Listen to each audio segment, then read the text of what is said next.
It's designed for absolute heat and beat. My job is to pack as much quality and value into the tool. You gotta feel what 7,000 pounds feels like. 6 years of design and improvement to get it to this point. You're gonna be hard on me if I don't make them good for you. You know us well, don't you?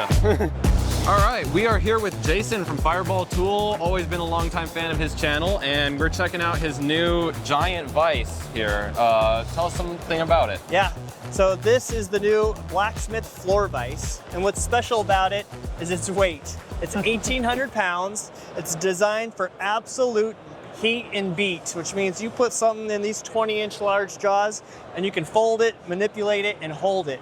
It has 30 inches of throat. So the idea behind it is you can put anything you want in between the jaws. It's designed for hydraulic repair, heavy-duty diesel mechanics, blacksmithing, millwrights, railroad. This is the vise you want if you're holding weird, heavy objects, right? And the beauty of it too is that it's super smooth. You're gonna have to squeeze it pretty hard. You gotta feel what 7,000 pounds feels like. Let's see. I know this thing's also like crazy and able to do a lot with a little. Let's see what that does. Wow, you blew it out of the water.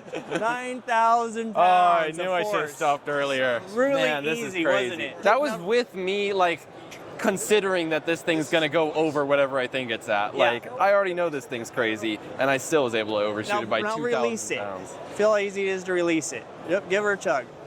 Oh yeah.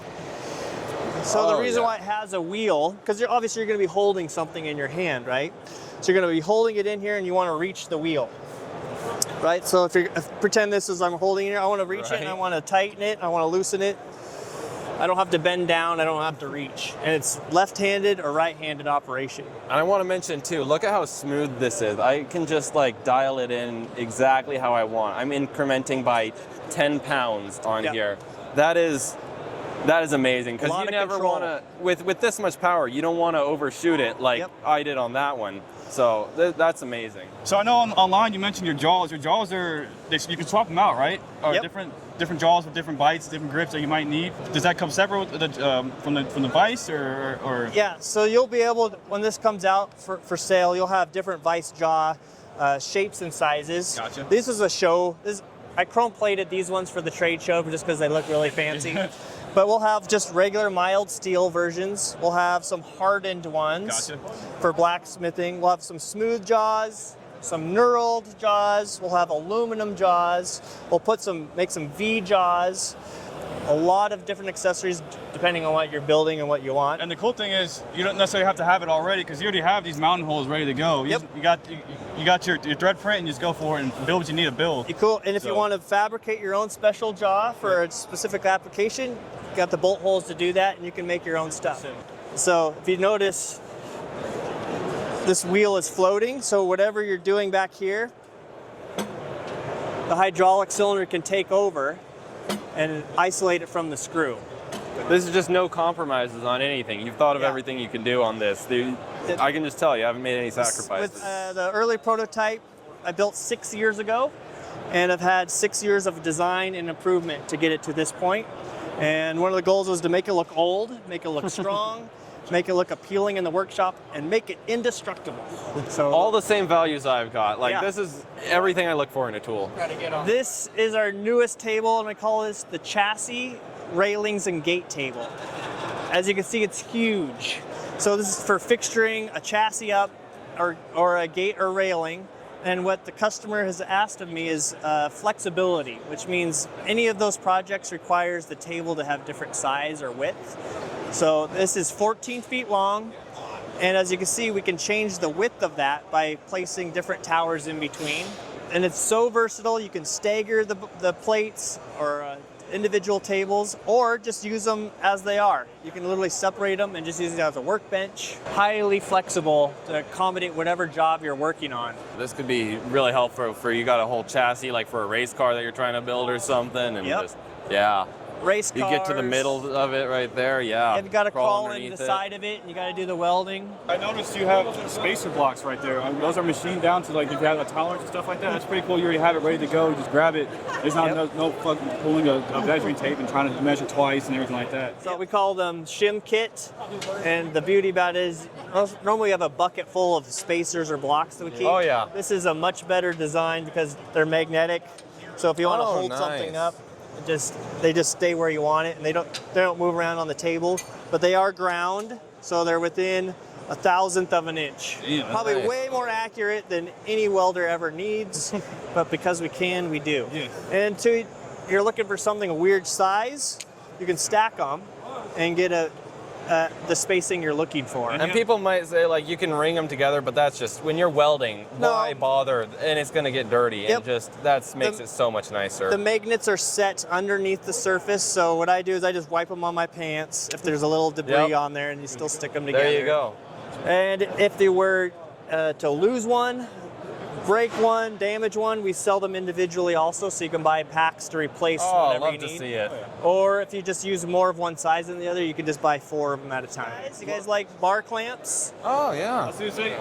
So you sell your fabrication table, but you also, I take, you sell your attachments for it, right? Yep. Yeah, gotcha. Okay. Yep. Do you put the same amount of R&D like you did in that vice and stuff like this? Absolutely, if not more. Okay, gotcha. Yeah. Oh, yeah. So one of our best sellers is these 1x2 Maximus clamps. So it's a clamp that goes over a piece of bar stock. In this case, we just have a hollow tube, but it could go over a solid if you wanted, or 2 pieces of 1x1 tubing, if that's what you had on hand. So a lot of us too, if you weld stuff down to the table, we'll cut a C-clamp in half. This eliminates that, so you can just weld the tubing to the table or surface and push off of. Gotcha. Okay, so Nice, you say nice. if you don't have the hole there, you make your own type thing. Yep, you can weld this down or weld it to the side of a bucket on an excavator, or reverse them and push with it, because Ah. you can reverse it. So you mentioned revert like an excavator. It's almost like lime boring would be a good idea for stuff like that. You could, yeah. Nice, These will yeah. go up to about 3,000 pounds of force in about 4 feet. So, Okay. and so you can put it on almost a 20-foot stick of material if you had to, but you're limited by the spine. So, Gotcha. but those have been really popular. I could definitely see that saving your ass out in the field someday, for sure. Yep. So you just keep some stock in your truck, and you just put these in your toolbox. And of course, everything here we sell is serviceable. We sell all the spindles, all the feet. So if you were to lose them or damage them, you can fix it. Cool. I do not like planned obsolescence where parts you can't service it. Yeah. You have to service the parts and sell them. This is what we love to see, man. This is what happens when a guy and a company just try to make the best tools that they possibly can, and just tools that they would use themselves, I'm sure. Like, yeah, this is exactly what a company should be, man. Absolutely. Well, I know what you guys are going to say to me when you come visit me at the trade show. You're going to be hard on me if I don't make them good for you.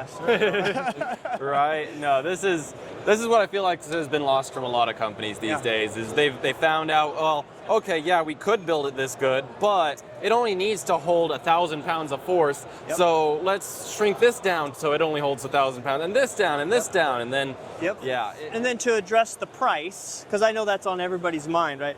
Jason, your stuff is too expensive. Okay, well, that's why we offer several versions of something. Like these are forged, which means it's one big piece of steel, we crush it down to make it really strong. Well, we also sell cast versions. They're a little less capable, but cheaper. So depending on, maybe you're a hobbyist, you want this tool, but you don't need the industrial strength one. Well, you can have a little cheaper price. So we've tried to implement that into the tables. Like this one's a cheaper table behind me that anybody can purchase and build on their own, keeping the price That's something low. I could be interested in buying. Yeah, you buy the top, and then you buy the frame, and then you build the rest of it yourself. And this is $980. Oh, it's not bad at all. Not at all. Not Right, at all. for a welding table? I know, and then you can go all the way up into the 13,000 range for the tool steel version, just based on what your needs are. Absolutely. So, try to have something for everybody. And the way I see it too, when you're dealing with the best of the best, price kind of isn't an object. Like, if you want something cheaper, buy a cheaper brand. Like, I don't know. This is some of the best stuff out there. Yeah. you can't complain about price at that point. Well, the way I I see it. would rather, here's the thing, I would rather hear a complaint about the price than the quality of the tool failing.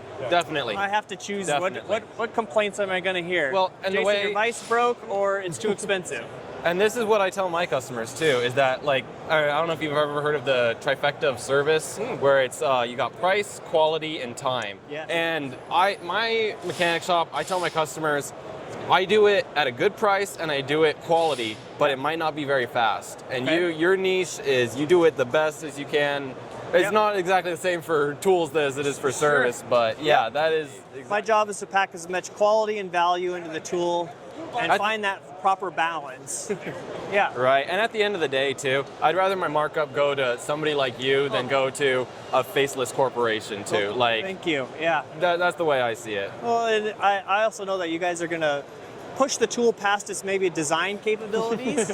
So I always build in that little extra margin in there so I know that, oh, someone's going to put a big wrench on that. You know us well, don't you?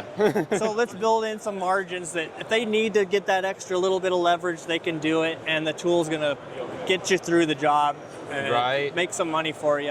What is your background, by the way? I am a millwright by trade. Oh, okay. And then got into ironworking after that, and then did custom welding and fabrication, got attracted to the welding side of things, and then started tool design to help me with that process. And now I'm a full-time tool designer and Awesome. business owner. Awesome, So, man. so I think that's one of the reasons why my tools just seem to work, because I want them in my own line of work also. So there's Right. you can't fake this stuff. It has to be real. Yeah. Absolutely, man. Absolutely. So good. Yeah. Well, nice to meet you guys. Good Hell luck yeah, on your man. adventures. Thank you.